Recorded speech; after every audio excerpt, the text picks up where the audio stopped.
You're listening to TrawlCast. Yes, ladies and gentlemen. Welcome back to TrawlCast. My name is Sean Matthews. And I'm Seth McClellan. This week, we got a special episode. But before we get into the episode, I got a few announcements to make. Next episode, episode 29, will be some good friends of ours in the Patio Slave podcast. Great group of guys. It's three gentlemen. Two of them live in Maine. One of them lives in California. They have industry ties to the music scene.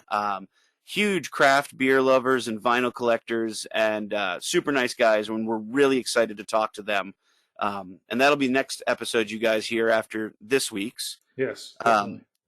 Following that episode number 30, we're going to have the one, the only Sean Face Melter Jeffries on TrawlCast.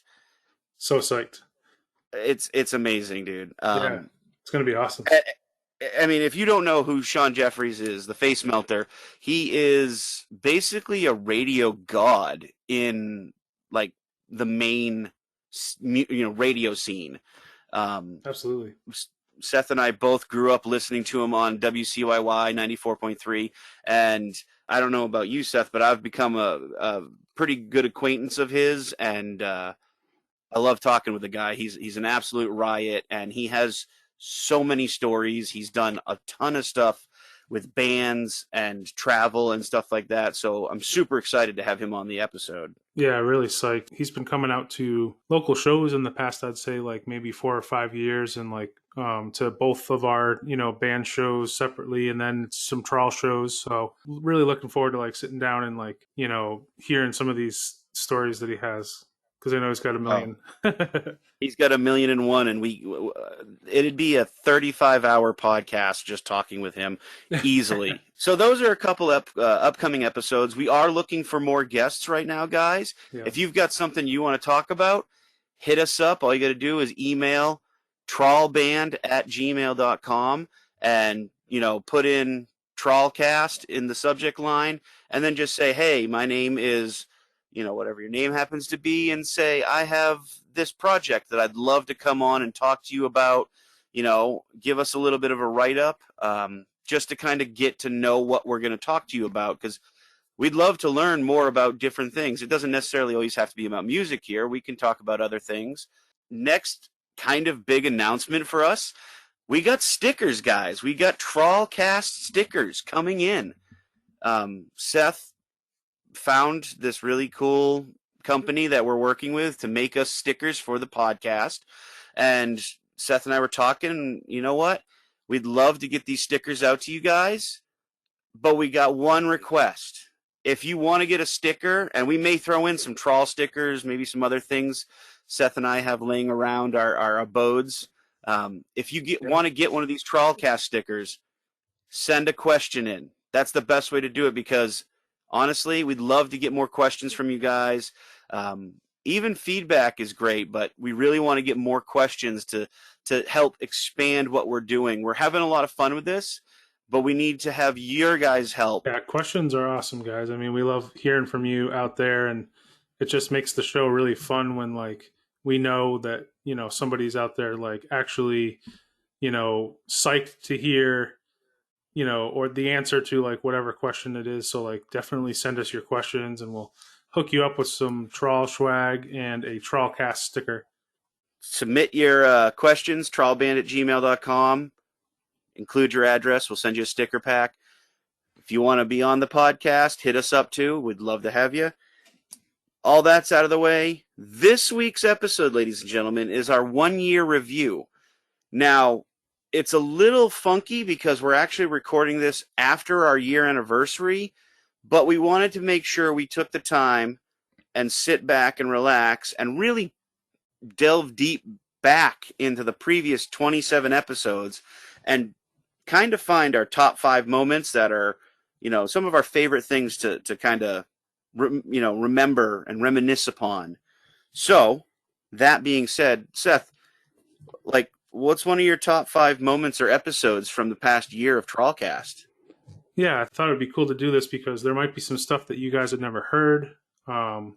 but Mm. also just for us to look back on, wow, we've been doing this for a full year, you know, kind of look back and see like of all those things, like what really resonated with us and what was a Right. cool moment or a cool episode. So Well, we didn't really think we were going to make it a year because we were just starting out. We were just like, screw it, let's have some fun and we'll talk and we'll do some stuff. And then it's kind of stayed almost it's we record like a week or two in advance, and honestly, it's been steady. It's definitely helped us keep our heads on straight and yeah, have some fun. definitely. So for me, the first one I have to mention that, looking back, was one of my favorite episodes, and it was an early episode, episode 3, The Road to Trawl. Definitely one of my favorites because we really got to tell our story. We got Yeah. to actually tell, like, musically, our past and where, we came from as musicians, and then how we met each other, Yeah. and about our experience and kind of where we've been, and then how Trawl really came together. So for me, that was a Right. really important one. Looking back on it, I was like super nervous to tell my story because there's a little bit of pressure there because you're like, I got to get this right. It's personal. So, Yeah. No, yeah. it's personal. And that's funny because that's literally one of mine too, is episode 3. That's funny. I love how that we're on the same brainwave links here. And Here's an excerpt from episode 3 of TrawlCast, The Road to Trawl. I got to start with a band that without this band, there would be no Trawl, and without this band, you and I might not have ever crossed paths or met. So Without a doubt. I'm talking about Loki. Loki is a band that I was in for about 7 years. I started in that band in about 2007. I think I came in like spring of 2007. Shout out to my friends and brothers, John Boyer, Adam Nichols, John Taylor, who was the singer of the band for a long time. John Boyer and Adam are still in the band and still going strong with Mike Lubier, who's the bass player, who's the original bass player. Actually, I think he just announced that he was leaving the band too. So he did, yeah. So it's an interesting time for us, and and for the music scene, because we all had to cancel some shows recently, and they just had to cancel what was going to be their last show with Mike. And I don't know if you guys saw. We'll talk more about this later, but we had to cancel what was going to be our last show with our guitar player Tom.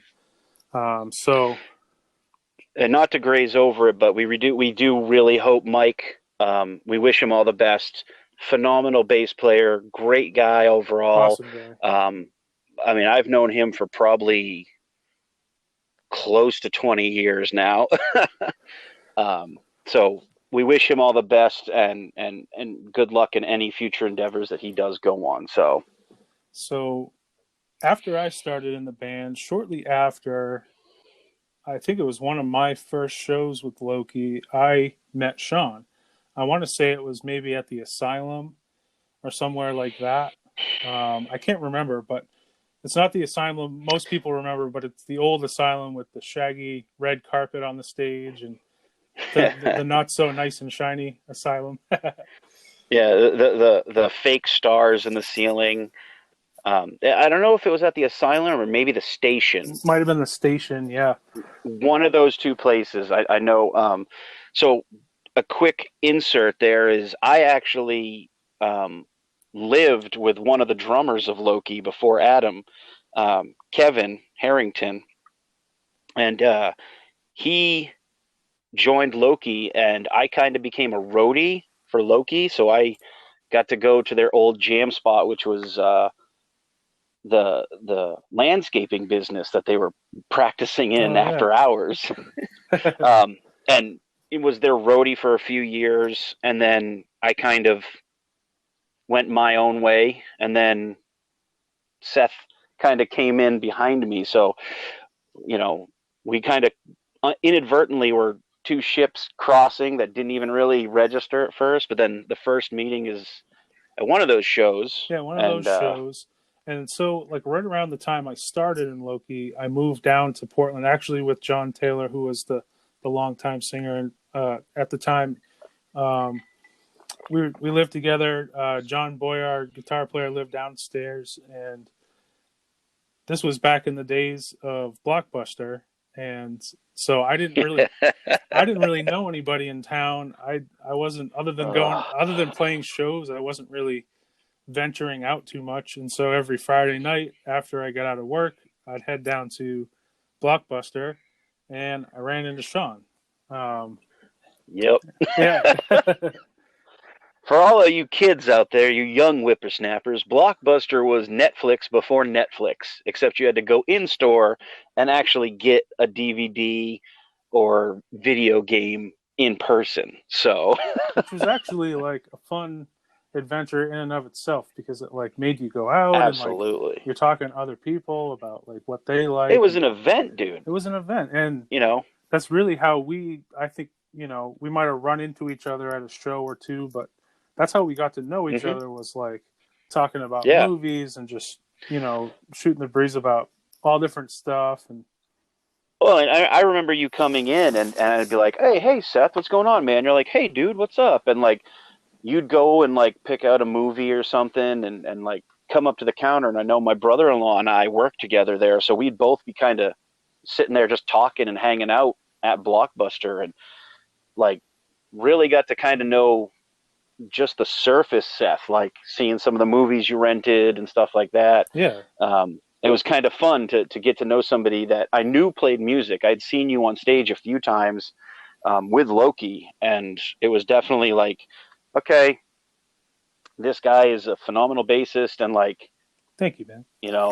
We kind of have this connection with Loki, so like I want to kind of make friends with him because he seems like a really nice guy, like, and it kind of, again, was one of those things where we got to be friendly towards each other, but we were definitely acquaintances. Absolutely. Yeah. We were acquaintances at that point. And, right. Yeah. So, I spent about 7 years in that band. We got to do so many cool things. Like I said, we mentioned a few of the clubs we played at. I got to mention like places like the Big Easy and Port City Music Hall and places, but further up north, like Bridge Street Tavern and mainly Brews, and we got to play the classics, all the classic places that most of them are no longer around, but it definitely represented the music scene for a long time in Maine. And I had some like definitely formative experiences. I owe the Loki guys so much for teaching me a lot about being in a band and about songwriting. Amazing songwriters. I love that material. I still think about that band every day, honestly. I listen to those songs all the time. I'm really proud of the work that we did. I got to make 3 albums, or EPs, if you want to call them, while I was in the band. And just, super proud of what we were able to do in those days. But that's definitely was my introduction to the music scene in a big way. I'd been in a few other bands before that, but never to that extent, where we played all over New England. We even played, New York and Connecticut a couple times. Don't know how to do more, but it's too late. You start to break from pain. Never mind that I wait too long to hold something real in my struggle. Is it wrong to look for much more, or become take what's all? Something is real in my struggle.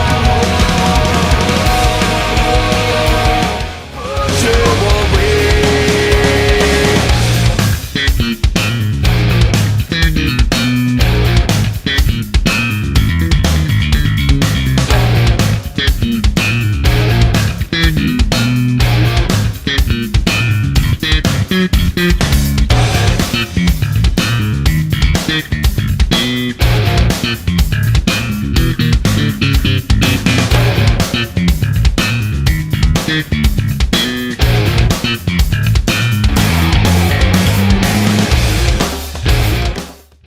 know, Trawl would not have been able to be possible without those formative experiences in that time. Yeah, it's a great episode. Yeah, that's a great episode. And it's funny to see where we both were kind of in this, this microcosm of this band. And then all of a sudden, like, we were two ships passing each other, but we never even looked like at each other. We were looking exactly opposite of each other. We didn't see each other at all. It's true. But yeah, it just goes to show, like, really the cause and effect of life, and like how you really never know what, who you'll meet or what you'll encounter that's gonna be really something awesome later, or something you never expected, or life will take a turn you never thought it would. It's like you can never like discount or underestimate anyone you meet, or not that I underestimated you, Sean, because I never did. But, but no, that's okay. I understand what you're You're basically saying don't count anyone out, because you never know. We met umpteen years ago, whatever, and we kind of, like I said, we just kind of passed each other. And we're like, hey, what's up, man? Hey, what's up?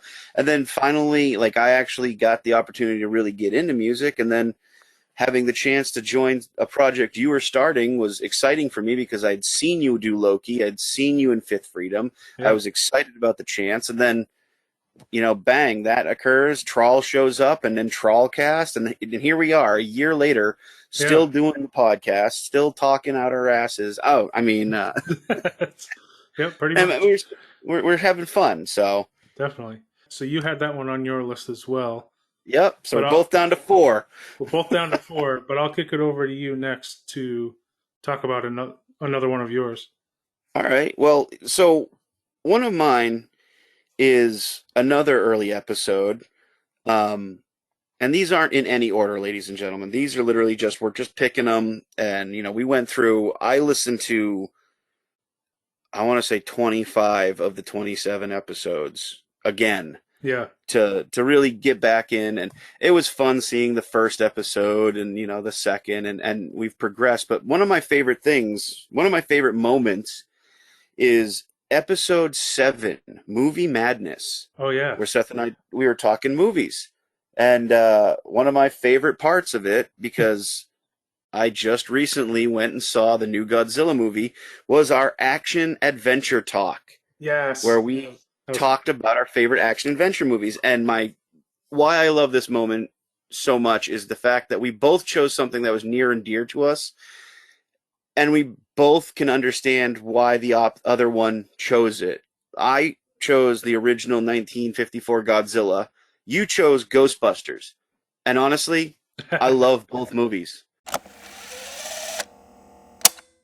Here's an excerpt from TrawlCast Episode 7, Movie Madness. My favorite action-adventure movie of all time is the 1956 Godzilla King of Monsters. Okay, all right. I mean... Nice, that's awesome. I love Godzilla. Godzilla, King of the Monsters. Fantastic beyond comprehension. Gripping beyond compare. Astounding beyond belief. The mightiest monster of them all. See Godzilla, King of the Monsters. It's one of those things, it was actually an Americanization of the 1954 film Gojira. But honestly, it's literally my favorite movie. He is the king of the monsters. It is Godzilla. I love Godzilla movies. I actually got some for Christmas last year. My kids know I love Godzilla. So, but it came out in 1956, and it was like a superly, like, heavily re-edited version of the original Gojira from Japan. Run! It's Godzilla! It's just fantastic, man. I mean, it's Godzilla. It was what introduced the world to the kaiju film, you know? Yeah. And that one was still, the 56 version was still in black and white. Yes. Right? Yes, it was. Yeah. And it was, I mean, realistically, it was just it was a fantastic way to really kick off the world into this monster film that were, not the universal monsters. They were the super gigantic, crazy monsters, and now you have things like Cloverfield. There's Pacific Rim. Yeah, there's so many. There's so many, and they just keep coming out. Like Godzilla, the new King of Monsters movie, I thought was fantastic. I mean, I love. Yeah, and I feel like they always kind of go in waves. Like, yep. You get, you had that late '50s wave of, giant monster movies, and then a little time went by, and '70s you had Jaws, and then all those movies that kind of right. Well, and again, they started making big monsters there. Jaws was a big monster, and they kind of, it, like you said, it comes in these waves where, the '80s was slasher films. It was Freddy and Jason and Pinhead and Wishmaster, like all those guys. And then the '90s, like they tried to bring Godzilla back, and that Matthew Broderick movie, that wasn't Godzilla. Yes, I saw that. See, that's not Godzilla to me. I remember seeing that at the drive-in and being like a little disappointed, but then I was younger, so like I wasn't as critical of. I'm like, I just want to see Godzilla. I don't care about Matthew Broderick, but later on I was like, yeah, this one kind of sucks. Yeah, I got excited for it because I was like, okay, Matthew Broderick, whatever, fine. But then like seeing some of the trailers and the teasers, I'm like, oh my god, they're gonna make this bad. No, it was just a giant Tyrannosaurus Rex with like a little bit longer arms. It just didn't feel right. It didn't feel like Godzilla, because Godzilla is just this larger than life lizard that's awesome. This new Godzilla is unfriendly and is going to destroy your country. There's nothing you can do about it. I mean, someday I'm going to get like a jacket that says Japanese Security Defense Forces on it, just because that's like the name of the league or whatever they're called in that movie, because I absolutely love Godzilla. He is my number 2 all-time favorite movie franchise, period. So that's awesome. So that's my I love Godzilla as well. I mean, if you don't love Godzilla, then I don't trust you. I don't exactly. I don't trust anyone who doesn't love Godzilla. All right, Seth. So that's my action adventure. What's yours? Okay, so I might be cheating a little bit. I don't know, as far as the action-adventure genre, you could kind of call this movie a bunch of different things. It's kind of a genre-bending movie, but I picked Ghostbusters. Okay. So some people might consider that, in the horror genre, or you could call it a comedy, but it is an action-adventure movie because there's a lot of action in it. There's a lot of kind of crazy hijinks. Bill Murray, Dan Aykroyd, Harold Ramis, just these ghost-busting dudes in New York City. They were sort of fired from, university job they had, and they decided they wanted to make some cash by busting ghosts. And as a duly designated representative of the city, I order you to cease any and all supernatural activity and return forthwith to your place of origin or to the nearest convenient parallel dimension. Everybody knows this movie. I don't know if there's anyone out there who hasn't seen Ghostbusters, but I mean, I just absolutely love it. Yeah. Generally, you don't see that kind of behavior in major appliance. Do you have any hobbies? I collect spores, molds, and fungus. Dude, I gotta say, Ghostbusters is literally the classic, and it's one of those movies, like you said, it spans almost all the genres. It's a comedy. It is an action movie. It's an adventure movie. It's a drama. It's a horror movie. There's something very important I forgot to tell you. What? Don't cross the streams. Why? It would be bad. I'm fuzzy on the whole good-bad thing. What do you mean bad? Try to imagine all life as you know it stopping instantaneously and every molecule in your body exploding at the speed of light. Total protonic reversal. Right, that's bad. Okay. All right, important safety tip. Thanks, Egon. They actually originally intended it to be a horror movie, but because of who they had acting in it, it's just some of the best comedy you'll ever see, in a movie. Yeah, it's such an awesome movie. I remember growing up, I had the toys when they came out. Yep, me too. I watched the animated series when that came Yes, out. sir. So like, it was just like Ghostbusters, Dude, culture. I'll tell you a little secret. There's a picture of me that my mother has. I want to say 6, maybe 7 years old. All right, I'm in tighty whities, and I have a proton pack on. Okay, I loved Ghostbusters. Yes. I am fully with you, 100%. It is one of the best movies of all time. I mean, I agree with you 100% too. Like, I had all the toys. I watched the cartoon, the Ecto Cooler. Like, every time they bring that back, High C brings it back. Yes. Like, every few years, I buy cases of it, and 90% of it will probably expire by the time I drink it. But I get that shit because that is my childhood. What happened? Are you okay? He slimed me. I literally did the same thing. The last time they brought it back out, bought 2 cases of it, Dude, and it's so ended up good. drinking one of them.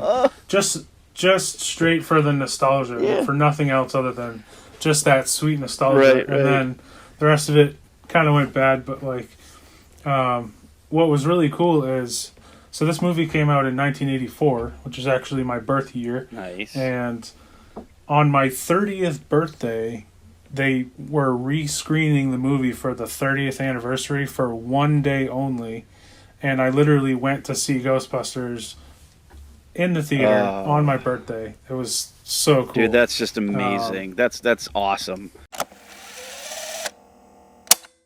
I feel like we got another movie episode in us. I really liked doing that. That was a lot of fun.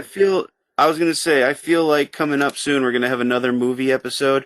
I think we should do another Beats and Eats, because that was fun. We did basically now spinning, and we were talking food. So I'd like to bring that back. And Seth, let's hear another one of yours, man. Like, yeah, don't steal mine, damn it.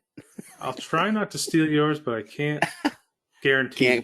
I'm going to go for another first for us.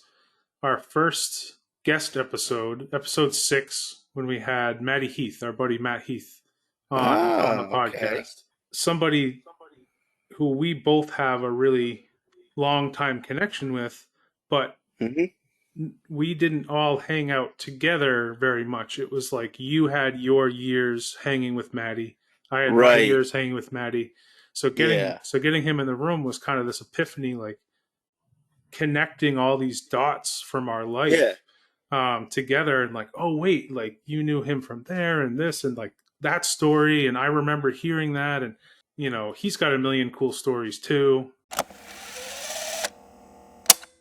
Here's an excerpt from TrawlCast episode 5 with special guest Matt Heath. Way back in the day, there was a club in Brockton, Massachusetts called Derringers.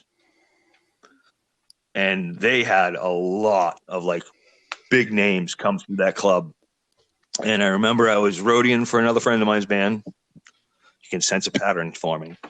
And I had met Glenn Danzig there, because Danzig, it was with his first album after. It was the one with, I don't remember the name of the album, but I'm sorry to Glenn, but the one with Mother on it. So we're all outside. It was like a self-titled, I think. I believe it was. And we're all standing outside. He's on his tour bus. And we're all standing outside just shooting the shit, smoking and doing whatever. And the tour bus doors open. And he's standing at the top. And I'm just looking up like, oh, my God. And, you just see this big shadow Hulk at the top of these stairs. And then I'm watching him descend. And I'm looking down at him. And I'm like, he's a short guy. Yeah. Wait a minute here. The giant gets shorter and shorter. Right? It's like the mouse in front of the flashlight. Exactly. And I am not a tall person. Everybody knows. I vertically challenged. There's the word. Yeah, that's it. But for me to look down on somebody is quite a feet. Yeah. So I mean, even my 7-year-old's about your height about now. Oh yeah, easily. But I mean, he's a wicked nice guy, and he sat there and he shot the shit with us for a few minutes before going on stage and stuff. But it was just weird when you like it's kind of like, you build these people up and they're bigger than what you expect, they're like, and just, you see them on, Headbangers Ball every night and you're just like, oh my God. And then you meet them in person and you're just like, oh, okay. Oh, yeah, right. Cool. Speaking of our guests, we talking about Matt Heath and that weird connection. One of my top 5 moments is actually when we had JT, John Taylor, on the episode, because that was another one of those things where it was somebody that we had both had very deep connections with, and we had, like you just said, we had our years with that person collectively, on basically 2 sides of this weird gap, Definitely. Yeah, you stole one of mine too, so I picked JT as well. So so guys, listen back to episode 15. We had John Taylor, who was the former singer of Loki. Definitely always awesome to chat with him, and I thought that episode was so cool, like you said, for those reasons. Here's an excerpt from TrawlCast, episode 13, with special guest John Taylor. I have a theory when it comes to musicians. There's really 2 types of musicians. It's very rare that you get the third, but there's 2 types of musicians out there. Number 1, talent musicians. Okay. Now this is going to sound like I'm blowing whatever smoke or patting myself in the back. I'm a talent musician. I was just born with it. And yeah, I had to work hard at it, but I just had it. I've been singing since I was 2 years old, came up in church choirs and chorus and all that stuff. I just could always sing. I just could always do it. And I always had that ear for music and being able to hear notes and hear harmonies and do all that stuff. So that's the first type of musician, is a talent musician. The second type of musician is a hard work musician. And both of you are hard work musicians in my book. And the best kind of musicians that I've ever met, hands down, are the hard work musicians, because those are the ones that actually earn it. The talent musicians are usually the dickheads. Those are usually the ones that they take it for granted. They take it for granted. And usually there's ego there. Not all of them, but there's ego there. There's just a lot. It's just they don't appreciate as much as the hard work musicians. And so that is 100% meant to be a compliment to both of you, because when I met Seth MacLellan, which is pretty funny because we met on MySpace, so that really dates me here a little bit. It's like we used to play jacks behind the soda fountain, but MySpace, and he knew, of course, Adam Nichols from Loki, the most incredible drummer I've ever met, hands down. Absolutely, hands down. If anybody should have made it, it's him. And he's the third kind, by the way. He's both a hard work and a talent musician, which that is just. Those are called unicorns. That's a unicorn. He seriously is a unicorn. Yeah. He's a leprechaun riding a unicorn. Bareback.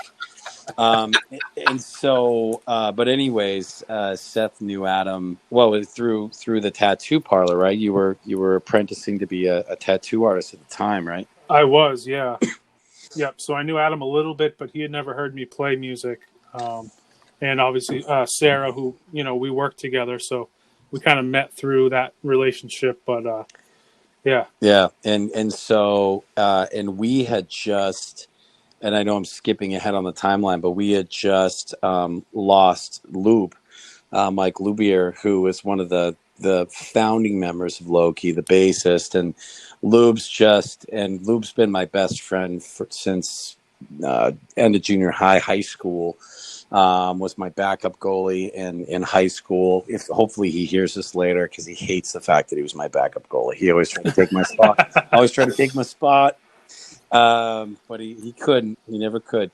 But so me and Lube were best friends, and we played in a band called Crazy Eddie back in high school. And so we were all, we came up together playing music. And so when Lube left after 6 years in Loki, because we started in 2000, that was just a tremendous loss to the band. And he did it for the right reasons. He did it because he loved his wife. He wanted to start a family. He wanted to move back home to Winslow where we grew up.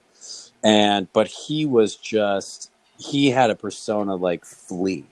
He was just crazy. Awesome stage presence, awesome off-stage presence. He was larger than life. He was a maniac. And I've said for years, if we would have made it, if we actually would have gotten signed and all our dreams came through back in 2002, 3, 4, he would have lasted probably 8 months. And then he absolutely would have died a horrendous death, either from overdose and doing something stupid, or just doing something stupid.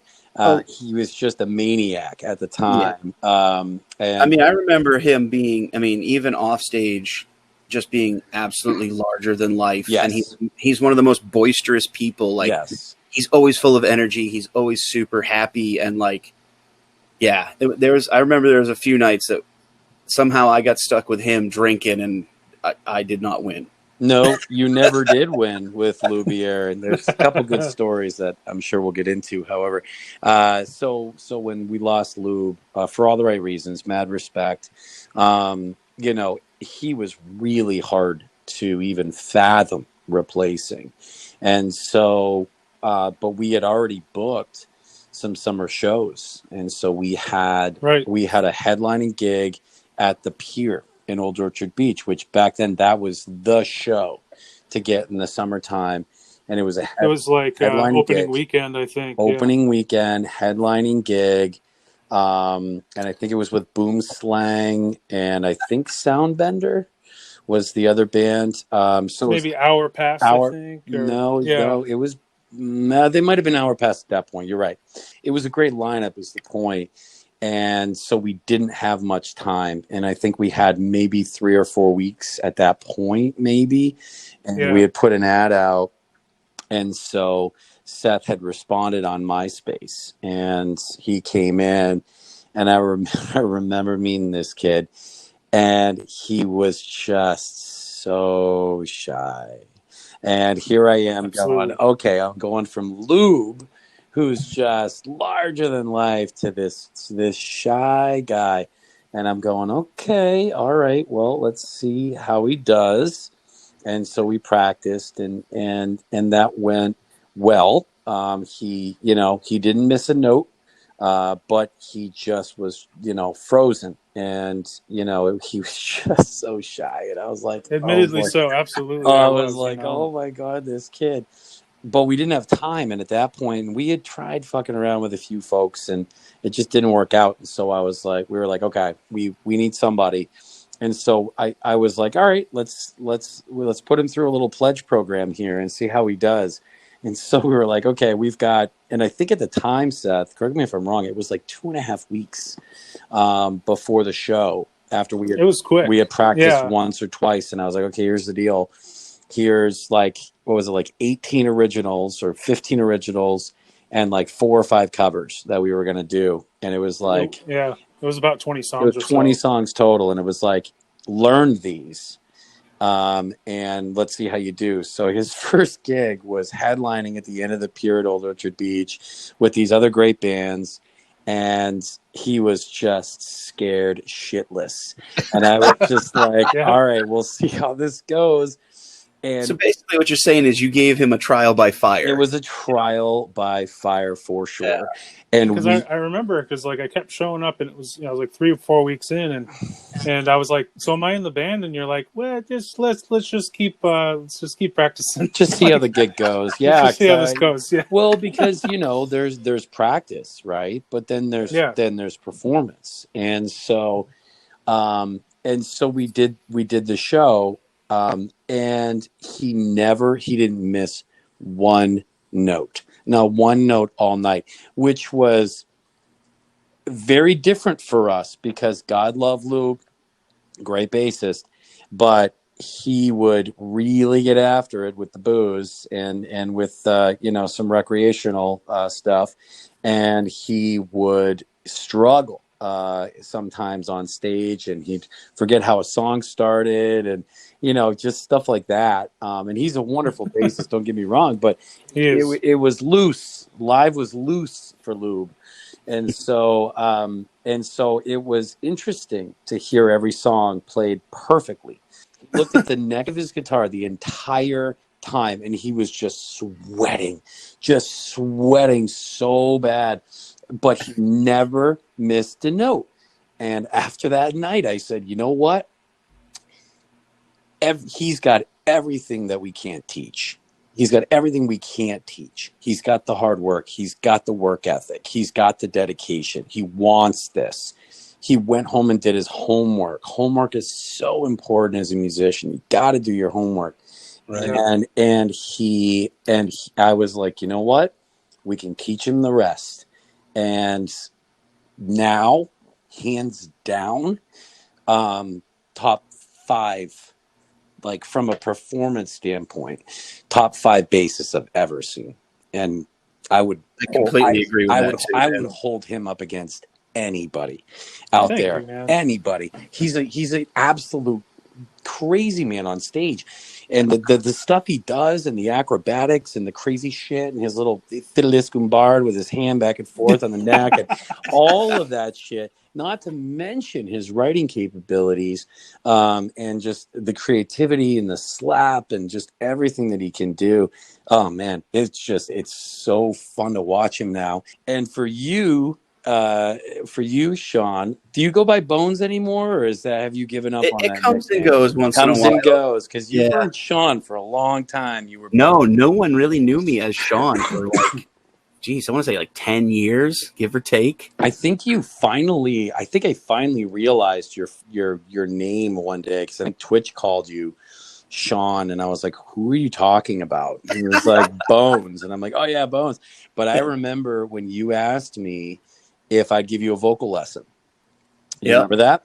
Yep, I do. And we were at Twitch's house, and you were like, all right, I want to do this, and you had been practicing Beloved.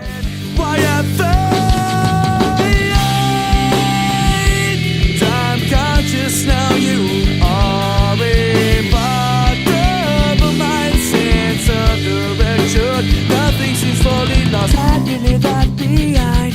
I'm conscious now, you are a part of my sense of direction.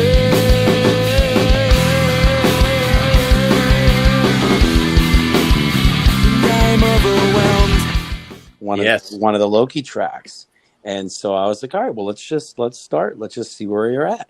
And you came out, you started singing, and there were definitely some bright spots, but you were all over the place. As far as note control was concerned, you were all over the place. And I was just I agree. I was just like, okay, all right, well, that's a place to start. As good He's as got any. a great personality. And let's just keep doing it. Let's just keep.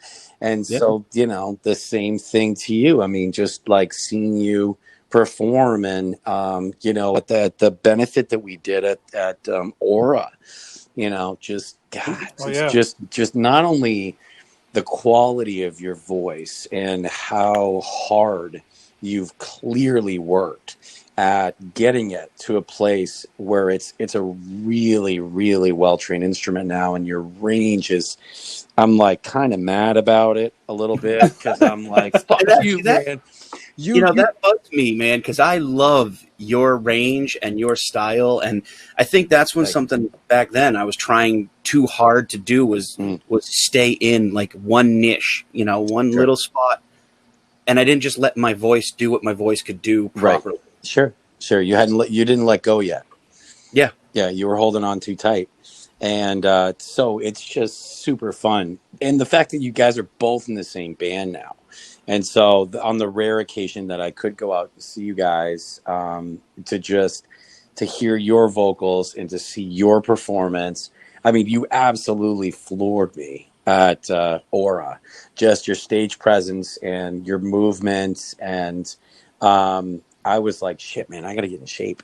You know, like he's really bringing it. Dude, He's really Sean's bringing always it. all over the stage. He is. Man. Like, it's so much fun. yeah. So much fun to watch. So you both are the definition in my mind of hard work musicians. You guys have both earned it over time. Thank you, man. And, that means everything. well, Seriously. It's true. It's true. I'd tell you guys if you saw it.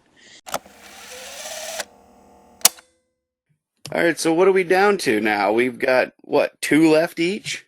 I think we have 2 left each. Hot damn.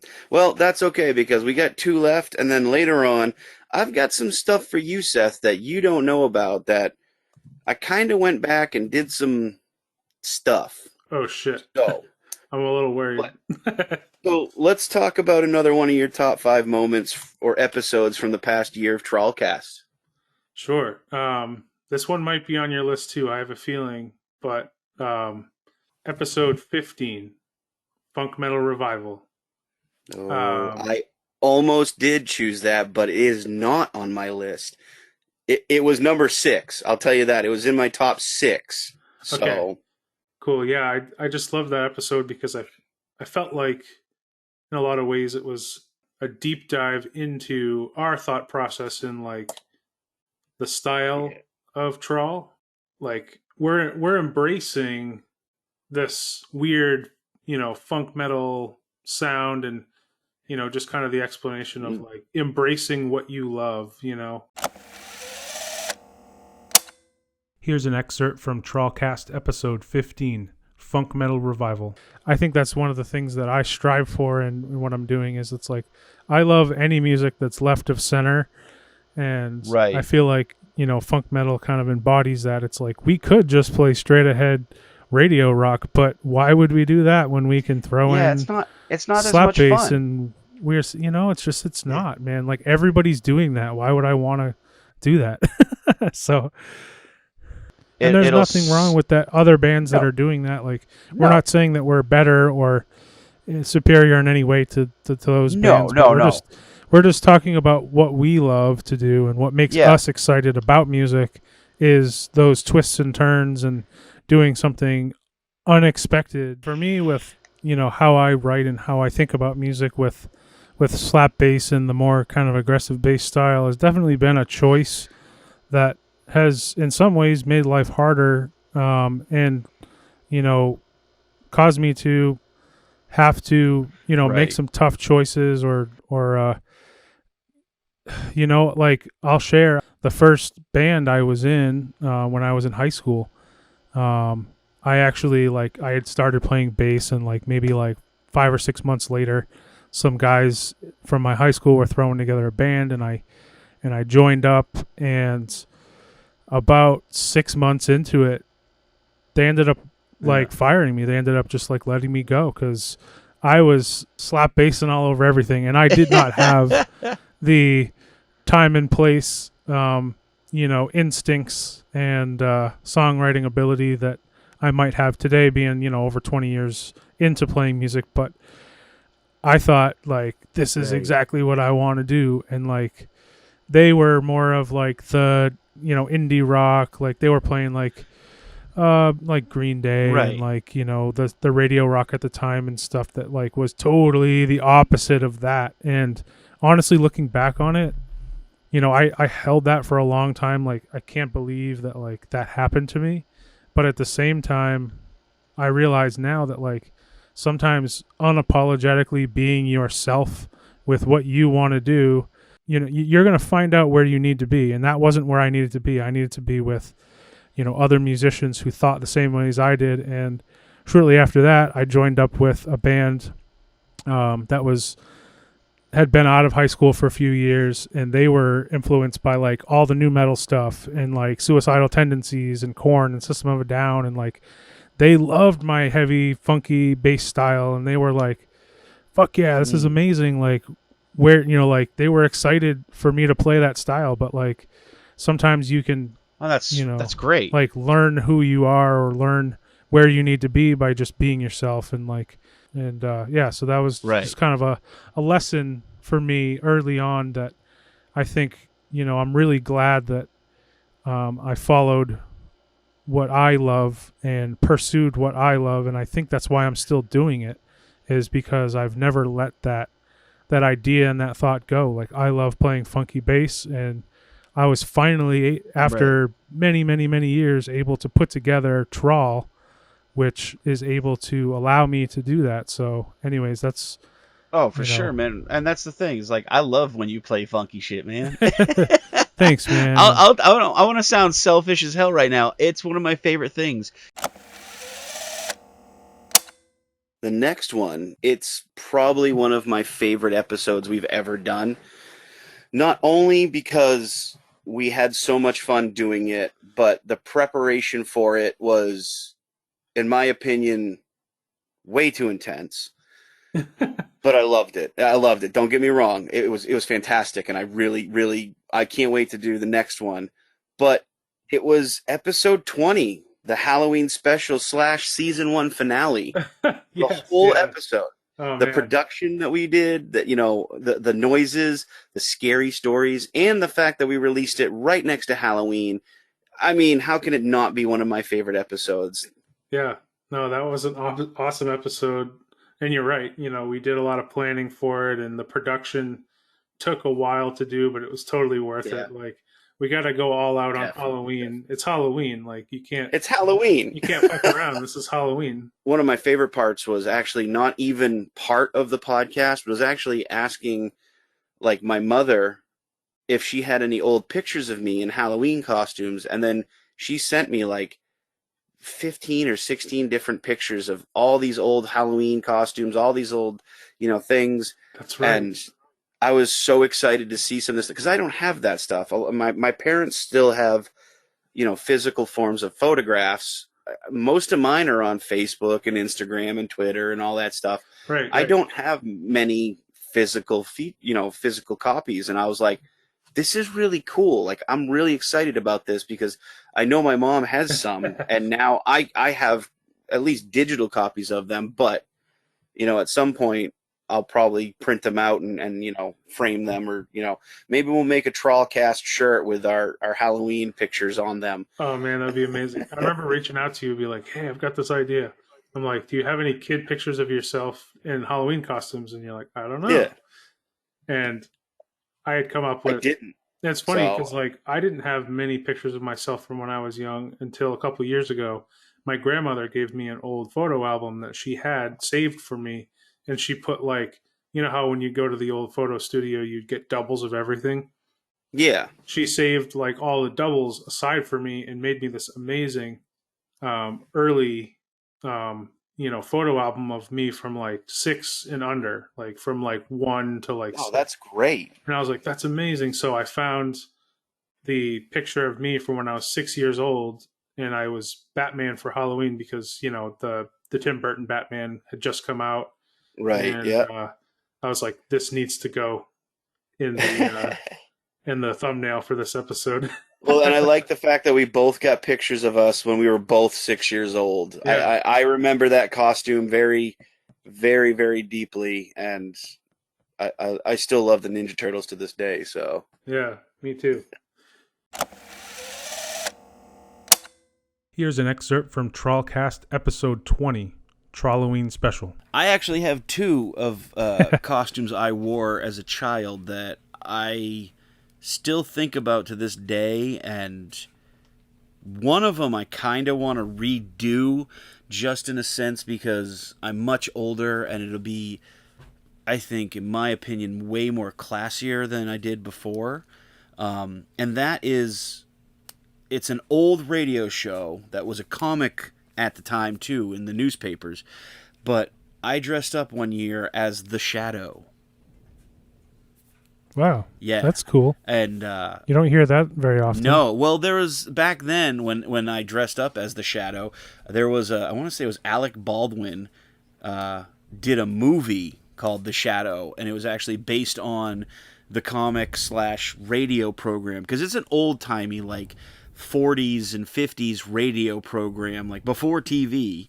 And yeah, honestly, like, my grandfather let me listen to some of the originals because he actually got like a box set, and we'd sit down and listen to cassettes of the Shadow, and that was literally one of my favorite superheroes when I was super young because he was basically this super crazy man of mystery, and his costume was He's just kind of like a gangster kind of. Yeah, well, and like it kind of in the same vein of like Dick Tracy, where Dick Tracy was that old timey's, detective. Like this guy was an old timey superhero, but he was less Batman, but still somewhat similar to Batman. He, his costume was basically like a wide brim hat, and he wore a scarf over his face, and he had a long cape, and he had like basically this really nice suit on, and he didn't really have too many gadgets. Like he just kind of kicked your ass, and then if I can remember correctly, he was able to like fade into the shadows and like move around the shadows, almost like a teleportation kind of scenario. Nice. And yeah, that was literally one of my favorite costume. Like that was the one I'd like to redo because I think I could do it much better now that I'm older, and I could buy some nicer suits and really work on the cape and the hat and the actual face scarf and all that stuff. That'd be dope. My second costume it was my favorite is I was a Ninja Turtle. That's pretty much it. Yes. Nice. Yeah, I definitely was too. Several years. I was a Ninja Turtles fanatic growing up. Same. And not just on Halloween. Like they made those sets you could buy that had like all four of the turtles kind of masks attached to the nose. Yep. With like, Leonardo came with the swords and like the elbow pads and the knee pads and like the belts, and so I think I had two of those at different points, and would pretty much just like wear them all the time. Not all the time, but like yeah, no, I definitely understand more than on Halloween. Well, I'll tell you right now. So this is going a little off topic, but I am a super Ninja Turtles geek. I am so bad that I still own all my Ninja Turtles from when I was growing up. All of them. I still have. I wish I owned all mine. I still have every single one of them. I had so many. I have all of them still. I still actually have my Nintendo Entertainment System copies of the first 2 or 3 Ninja Turtles games that came out. Nice. On the Nintendo. I still have copies of them. They probably don't work, but I have those. I have my... One of the hardest games to try to beat. Oh, yeah. Absolutely. Yeah. But I still have the VHS tapes of the first 3 Ninja Turtle movies. They're still usable. I have all my toys. If anyone in my family goes out to do yard sales or something like that, if they see Ninja Turtle stuff, they'll immediately buy all of it for me. Nice. There's actually been times where my mom has shown up at my house and she's like, hey, we were out yard sailing this weekend. I'm like, oh, cool. Did you find anything good? And she'll just drop a box of Ninja Turtle stuff in my house. And I'm like, yes! That's awesome. Yeah, so I'm a huge Ninja Turtles fiend, not to get off topic. That's okay. I had so many figures growing up and all the different stuff, and I was just such a huge fan of the movies and the games and everything. And I had that Nintendo, the first video game poster on my wall growing up for years and years. And so and later on, in more recent years, I've got to meet a few of the creators and get some comics signed and things like that. So I'm definitely jealous just of that. kind of a lifelong fan of that whole franchise. Well, and see, so here's the question. Not again, we're a little off topic, and that's okay. Who is your go-to Ninja Turtle now? Because mine changed from when I was a child to now being an adult. Mine changed. Yeah, mine did too. When I was a kid, it was Michelangelo, and now I think it's Raphael. Yeah, I'm literally. Are you just kidding me? For different reasons, but I'm the same way, dude. Yeah, I think it's because like Michelangelo's the fun guy. He's the party guy. And then as you get older, like I know, like right now in my family, we all have our own Ninja Turtles because I have a family of 4. Actually, I have pet rats too, so I think my obsession with having pet rats comes from the Ninja Turtles because of Master Splinter. Dude, that's amazing. But I mean, teaching them the ways. Yeah, but I mean, my youngest loves Michelangelo. My oldest loves Leonardo. Kara's a huge fan of Donatello, and I'm a massive fan of Raphael. So our family has them all kind of locked in. We know who our dudes are, and we have pet rats. So I feel like I need a hockey mask wearing sidekick and news reporter to friggin' come in and friggin' live like near me or hang out with me all the time. That was a well worth it off topic. Yeah. All right, so that was my 2 favorite costumes. Getting back on topic, what's your favorite costume that you ever wore? Okay, so when I was a kid, I think it was like 1990. It was like a year after this movie came out. The 1989 Tim Burton Batman movie came out, and at that time, if you were a kid when that came out, it was like literally Batmania. Like, Batman was just everywhere, just like breakfast cereals and all the toys and like. I was gonna say I used to eat the breakfast cereal. It was terrible. Yeah, it wasn't good at all, and just that Tim Burton Batman movie with Michael Keaton and Jack Nicholson. Loved it growing up. It was like looking back on it, like seeing that as a 6-year-old, like you have a completely different, perception of like what that movie is, and it's very adult. It's very, but as a I don't even know if I understood it when I was a kid. As a kid, it was very Batman. deep. That's all you saw. It was Batman, and he was fighting the Joker. Like it didn't matter. I remember I was a little bit older when the sequel came out, and Danny DeVito as the Penguin is literally still haunting my dreams to this day.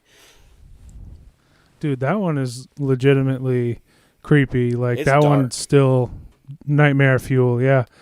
But at that time, 1990, I had my Batman costume, and I don't even think, like, the ears and mask, it probably didn't the Batman fit you. mask, like, fit my face. Like, my eyes didn't even, like, come up to the level of the eyes that were that's great. in the mask. So it looked like I was wearing my father's Batman mask. I was gonna say, so it was big and goofy, and it looked like your dad should have been wearing it, and instead he was like, you know what, you can wear it.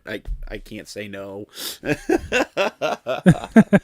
That's awesome. So I just remember that because just felt like powerful, like walking around the neighborhood. You're like, yep, I got this. Like I'm Batman. So. Nice. So we've both got one left, right? Yeah. Final one, Seth. What's your final top 5? Okay, so this is a very recent episode. Ooh. But I could not pass it up because I feel like... Can I guess? I guess? You can guess. Twin Grizzly interview. No, actually. I mean, I love that episode. It was a great episode. It was definitely... Honestly, is very, one of my favorites, and definitely one of my favorite band interview episodes. Those guys came on so prepared, and they had so many cool stories. But the one I chose was the Shark Pinata Deep Dive. You son of a bitch. That was my final one, too. Was it? Hot damn. Yes, it was. I thought it was so cool to finally have all 4 members of Trawl on the podcast and to be able to actually get everyone's perspective, not just you and I, right. Yeah. Talking about what we think, Gary and Justin would say in that situation, but like actually getting to hear from all four of us and our perspectives and and you know, Shark Pinata, man, like we just got to do this cool thing, and I feel like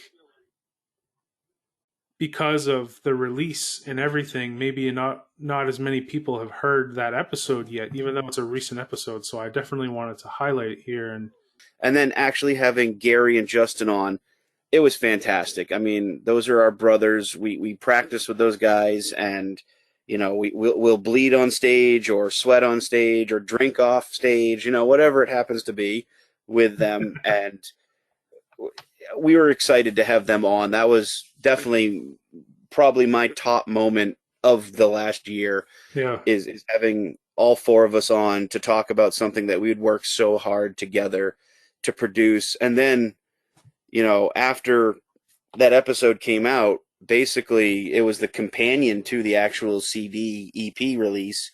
And honestly, I can't thank people enough. We've been totally blown away by all the love and the support. And absolutely, it's really humbling and it's really exciting to see. And we thank you guys all so much for the support and love you've all given us. Yes, thank you guys so much. We really can't say that enough, and truly mean it, you know.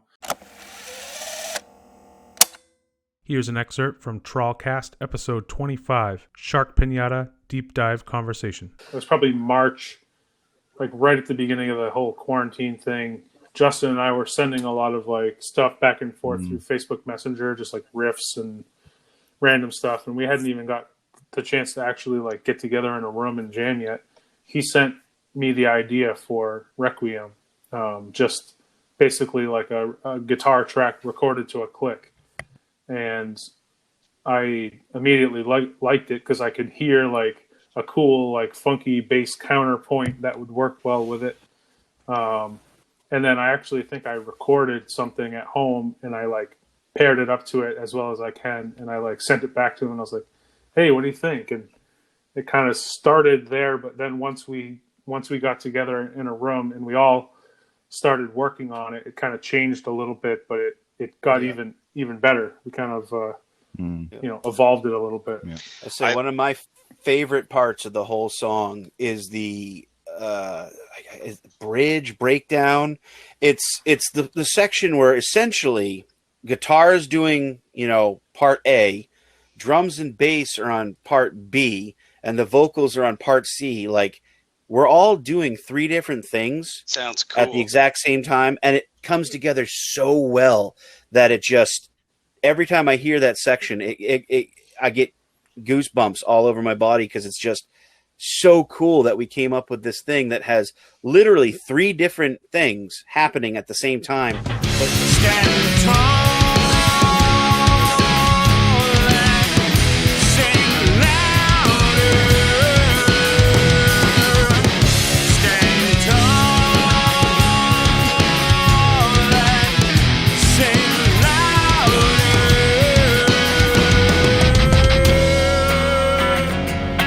But they go together so well that you don't realize that the guitar's doing, you know, this style and this, you know, part. Yeah, there we go. There's the word.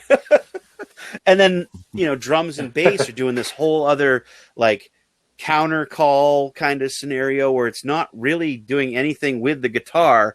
And then when I come in with the vocals, I'm doing something completely different from the both of them. And it just comes together so well. And it gets me so excited every time I hear that part.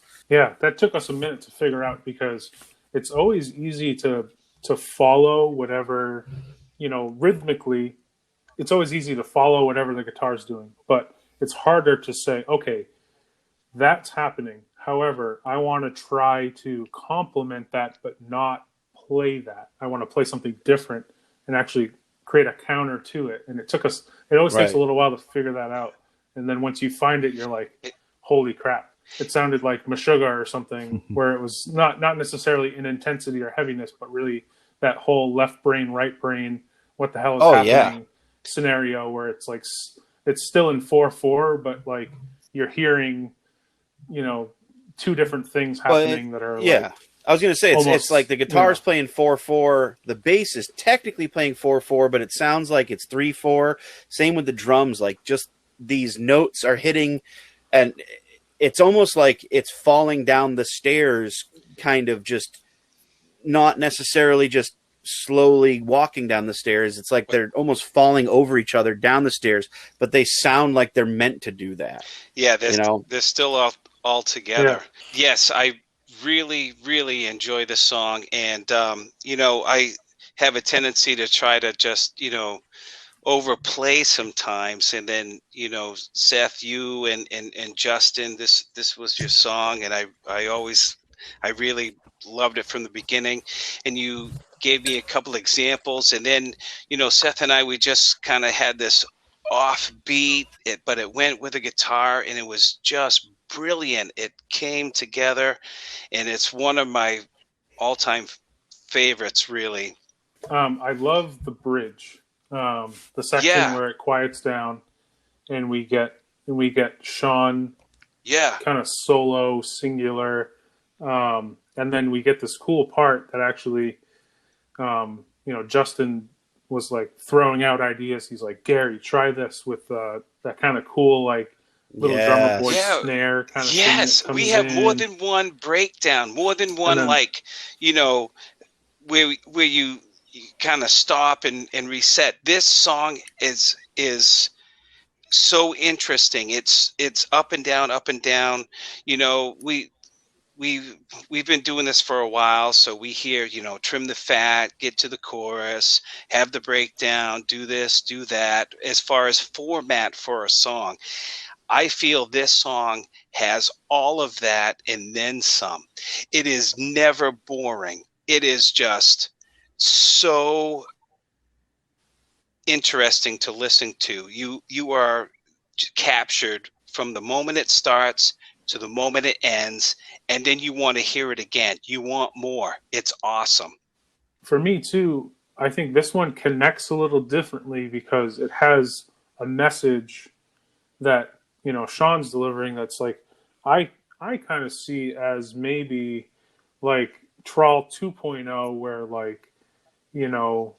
we have some songs that are like Ghost Pepper, like Carcharodon, like Vertigo, that are kind of theme based, that have a story and a world all their own. And then you have these songs that have like an actual message that people could connect with and apply to their own lives. Like they're more rooted in reality, or more rooted in, sort of like a feeling or a sentiment or something that we wish can happen. And this one, to me, I was just like, I think this one has potential to have people actually like take something from it. And I hope that kind of comes through. Very And good really point, like this song Seth. for that. Those other songs are very fun. And I will say, these recordings, the vocals are crystal clear. Justin, you are amazing. And I'm able to hear all of Sean's lyrics, right? So going back and hearing this song, there's this positivity, and honestly, guys, it has stuck with me, and I friggin' I love it. I just know what to say. Well, and I'll be honest, that song came together because, and I've said this before, the vocals came to me because of the picture Seth usually posts on his Facebook page of him with his bass hanging off him, and he's got his fist in the air, and it's just like he's trying to be positive, and he's trying to make a difference without being a dickhead or a douchebag about it, and still being cool. And but at the same time, Seth is literally one of the nicest guys I've ever met in my life, and he is genuinely a positive person in my life, and somebody that I didn't realize I needed so much in my life. As now having him in my life, I realize Seth is a positive person, and him and I getting together to do the podcast, being in a band together, it has genuinely, helped me feel better about certain things and help me get through some of the more tougher times with maybe depression or, not being 100%. And Seth being in my life has changed that for me, and I'm very grateful to have him in my life. And Requiem, him starting out with the talk about, you know, the name of the song and like what we wanted to do, and then it just kind of ballooned from that to this is Requiem. It's a positive song. Most Trawl lyrics are positive, except for Carcharodon. It tends to be about a shark wanting to eat somebody, but that's okay. But this one, definitely because of Seth's influence on my you know, personal life, being a good friend of mine now, and a bandmate and a brother, it helped me write something that was more positive and more meaningful. And I personally feel it's one of the best sets of lyrics I've ever written, and it's probably one of the best songs I've ever been a part of writing, just because of what we came together to build, and then the way we changed it and what we laid down for recording. I just feel like it's got to be one of the best songs that I've ever been a part of. So I concur. So now that we've gotten our top fives out of the way and we both stole some of each other's, Seth, this section's kind of it's kind of what I'm going to call it, the geek out section. Okay. The reason I call it that is because I went a little nerdy, a little geeky. I did some stuff, and I'm going to have some questions for you. Oh, man. There is no prize except for bragging rights, but I have questions for you, and I want to know if you can think or figure them out. All right? Oh, okay. Oh, it's like trivia? Yeah, it's a little like trivia, but it's also going to be a little informational, educational, and it's all about TrawlCast, okay? So it's nothing like, you know, how many pounds of pressure does it take to crack open a... No, it's TrawlCast related. So, first question, well, it's not even a question. Do you know how many episodes we've released as of recording this right now? Yes, 27. Ding, ding, ding. There you go. All right.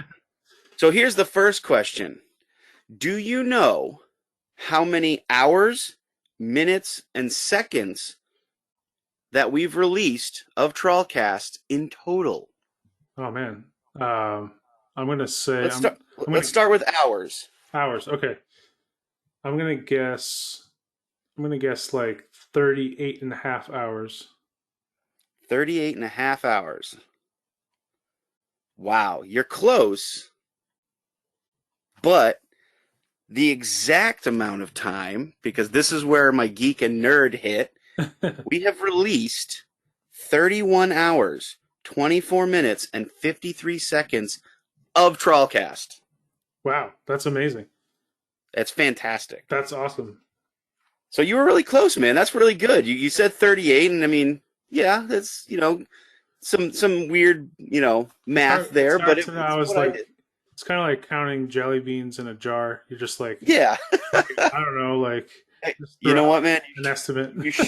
If you could see the paper I had, like I had 4 pages written of like notes, and I was drawing and doing math, and like my math was literally a page of math, and I came down to 31 hours, 24 minutes, 53 seconds of total released TrawlCast. Wow. Which is awesome. That's awesome. So congrats on that, buddy. You're doing a damn man. good job. You too, man. That's a lot of talking for me. Like, I don't... Yeah. you know me personally, and I don't talk that much. Yeah. So. No, you're the strong silent type, and that's okay. Doing for almost 32 hours, man, that's awesome. And I'm excited about it because people need to hear you more. So thanks, man. So here's the next question for you. Do you know the top 2 longest episodes we've ever released?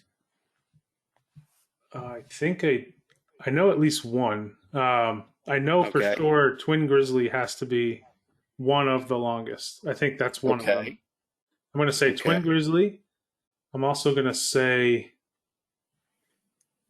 I'm going to throw a Hail Mary and say the Halloween episode. Ooh. All right. Are you ready? Yeah. The number 2 longest episode, so the second longest episode is Twin Grizzly. Okay. Number 26, Twin Grizzly, is the second longest episode. Nice. And, of course, I lost my paper. I would have really nerded out and told you exactly how long it was that we'd released, but we'll skip that. So the longest episode that we've ever released was episode number 6 with Matt Heath. Was it? No way. Okay. He was the longest episode we've ever released. Yeah. That And I makes feel sense. bad That now makes sense. because I did have I had notes with like hours, minutes, seconds, and drawings and I remember that one being pretty long, and I remember that we like came up with a few extra segments at the end, and I was Yeah, like, screw it, I'm leaving everything in there because it was all either Yeah. hilarious or just good stories.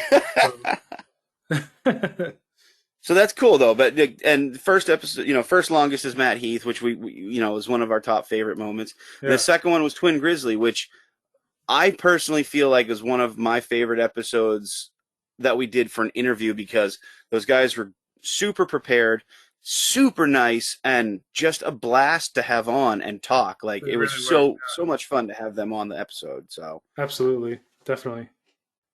all right, so next question. Are you ready?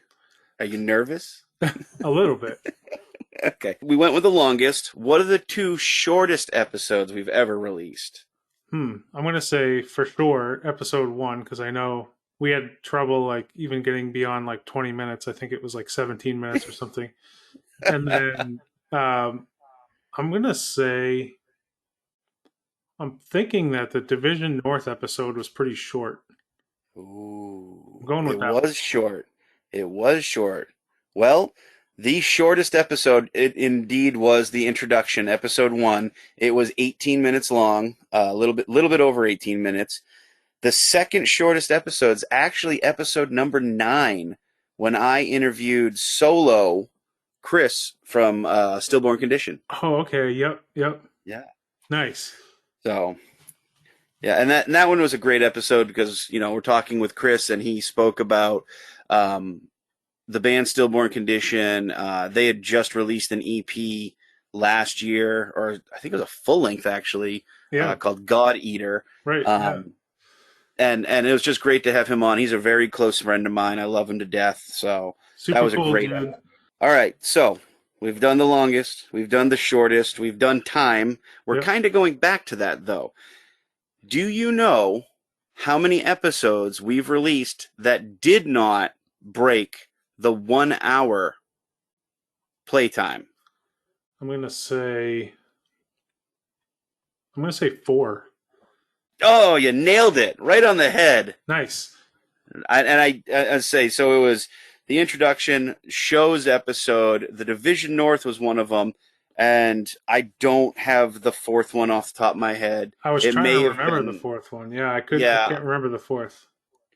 I know the Division North was one. It was like 50 minutes or something like that. And there was another one that was like 50 minutes. It was pretty quick. So, but hey, nice job, man. 4 episodes that didn't break an hour. That's pretty cool. You got that. Now, one of the last questions before we kind of get to a little housekeeping type stuff. Do you know what our episode's average playtime is? See, I told you I got really geeky and nerdy on this, Yeah. man. I had maths, and there was an abacus out, and I had a friggin' gonna like say, Harry that's Potter hat on. Like it was Way crazy. too much math. I hate math.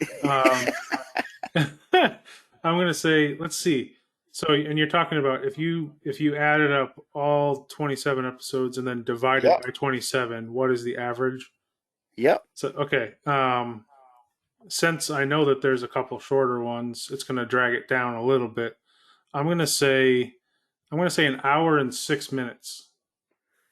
Did you seriously come over and like look at my notes? Like, what the hell, man? No. It's an hour, 9 minutes, and 49 seconds. Like you were 3 minutes 49 seconds off, dude. Damn, That's well, really good. I mean, so I edit every episode, so like I'm very like aware of all of the like the times of what they. But since they've been out there, it's easy to forget. Like after several months, and you're like, oh yeah, we did that one, but so 100 or sorry, an hour and 9. Hour 9:49. Wow. That's our average length for episodes. So that's pretty cool. We can put out an hour, basically a little over an hour each, episode to help people get through their day. And I didn't put into the recording process. Like that's a whole nother thing. Because you have those files that have all the time and the hours we've spent talking with each other. Yeah. Well, so I don't have that. To let everybody in on, so like usually we record for about an hour and a half. So when you're hearing an episode that's, hour and 9, hour and 10 minutes, there's usually 15 or 20 minutes cut out of there. And it's sometimes our mistakes, or it's something that didn't work super well. Like we started a phrase or maybe something that just didn't, we're like, that doesn't need to be in there. So like, sometimes you win some, you lose some, but usually if we record for an hour and a half, we're going to get you guys, hour and 10 minutes of hopefully something that's fun to listen to. So yeah. The other thing that happens, honestly, I mean, especially in the earlier episodes, I'd say the first 10, 15 episodes, a lot of the things that I take out are because of audio mistakes or things that are hard to understand because like I was talking at the same time as you were, or, like we got an hour into the episode and we had something mess up with like an online, our, online system here. And like, there's a lot of stuff. Sometimes it gets cut out just because it didn't actually come out audibly, and we don't want to we don't want to have garbled crap. Listen to, some kind of garbled stuff. So yeah. It is funny though that, I did all this math stuff and I forgot and lost the other page because the other page had a lot more information on it. Oh, it's okay. But that's some fun stuff. Now, the final question, which has nothing to do with TrawlCast. Uh-oh. This is just something I want to know from you, Seth. Oh, man. If animals could talk, which animal do you think would be the most rude? Oh, man. This is just random, so. Yeah, okay. We might be starting this kind of section, ladies and gentlemen. We might be doing like the what the fuck kind of question at the end of every episode, or, here and there we'll throw it in as a kind of a bonus thing to just have some fun, and we'll ask you the same questions, and we want to see what you guys think. I'm going to say like a peacock, or like one of those like large birds, because they just seem like pretentious and they just have like this like kind of attitude. I just feel like they would be kind of rude and like off-putting, like okay. they're not like apologetic about cutting in front of you in line or like messing you up, or like just I just feel like a peacock is going to be like, fuck you, like I'm not going to be very nice, so. Okay, all right. I don't know. I like that answer though, because a peacock is very proud. They show off their feathers. There's an ego there. There's definitely an ego happening, and I don't like. Oh, I see it, and I don't much care for it at all. I don't like your goddamn attitude, you little peacock bastard. You goddamn peacock bastard! you bastard! God damn it, peacocks. So that's great. Yeah, okay. So, that makes sense. Yeah. How about you? I guess I'll flip that around on you. What animal, if they could talk, would be well? So we got to psychoanalyze that for a minute. I just said that it was rude, but you're saying that if it could talk, like, okay, so yeah, if it could talk, which would be the most rude? Okay, yeah, based on talking. Based on which I think you're right though. No, I understand your thing, because a peacock would be like, look at me, no, look at me, look at me. Like they would be annoying and just like you'd be talking to somebody, like maybe you're sitting in a field talking with a cow and you're just kind of hanging out, and this peacock would be like, hey, look at me, hey, over here, look at me, hey, like that makes sense. It's just the show offiness. It's just for me. Yeah. How about you? Is there any other one that you can think of that? Oh, there definitely is. Rude? There definitely fucking is. So I've been having a battle for the last few years at my house with these red squirrels. And these motherfuckers, I swear to God, they would be the rudest. Because they'd sound, in my mind, they sound like those angry Scottishmen that'll be like, hey, fuck you! And like screaming at you, and they're just dicks. Okay? Red squirrels. I think red squirrels are dicks. Yeah, okay. I'll agree with you. I think they are too. I grew up. So here's the thing. Here's a weird thing. In Maine, for like my entire childhood, when I lived in, like an hour north of Portland, in some rural towns, several different rural towns. There was always red squirrels fucking everywhere my entire childhood. Never saw a gray squirrel. Just about never. Just about never. But then when I moved down to the Portland area in like 2008, 2009, fucking gray squirrels everywhere, and fluffy butts, and no red squirrels. Like I don't see, like I barely see red squirrels. So like maybe where they're all out where you live, but yeah, they're coming for you. I'll tell you, because we live like a town apart essentially. Like you live in the town next to mine, and I'm about half hour outside of Portland, and there's a red squirrel so I have near my house. I live in the woods, and I actually live right on a tree line that outside of my living room window, there's a tree that we put a bat house up on, and Kara was very excited because and we're still hoping to get bats. The problem is we've had a red squirrel who's taken it over every year.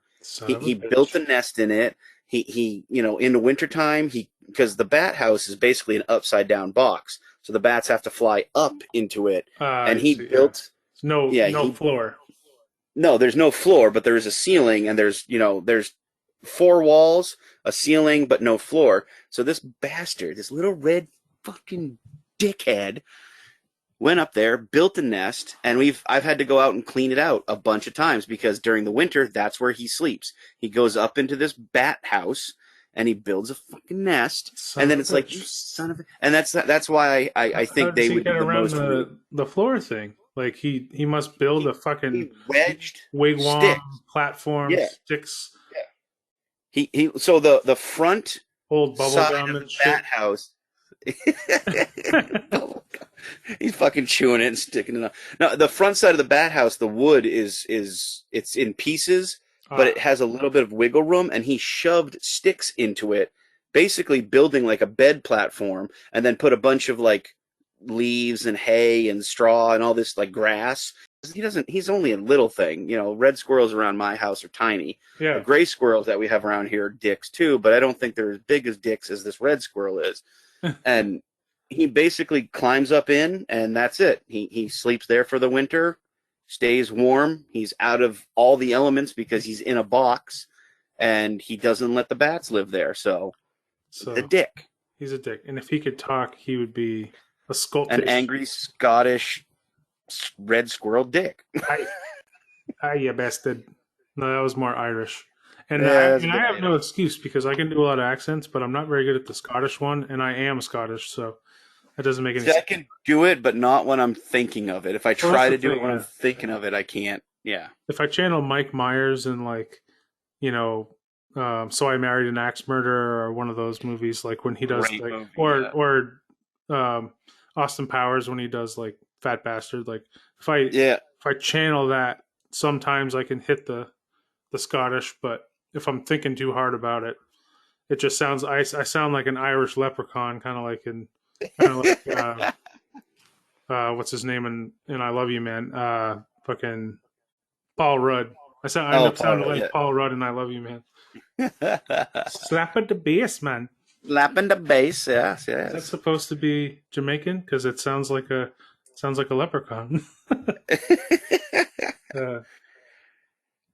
So anyway, that was a great kind of what the fuck question, and we're gonna start doing these more and more, ladies and gentlemen, and we'll ask you, what do you think, if animals could talk, would be the most rude animal out there?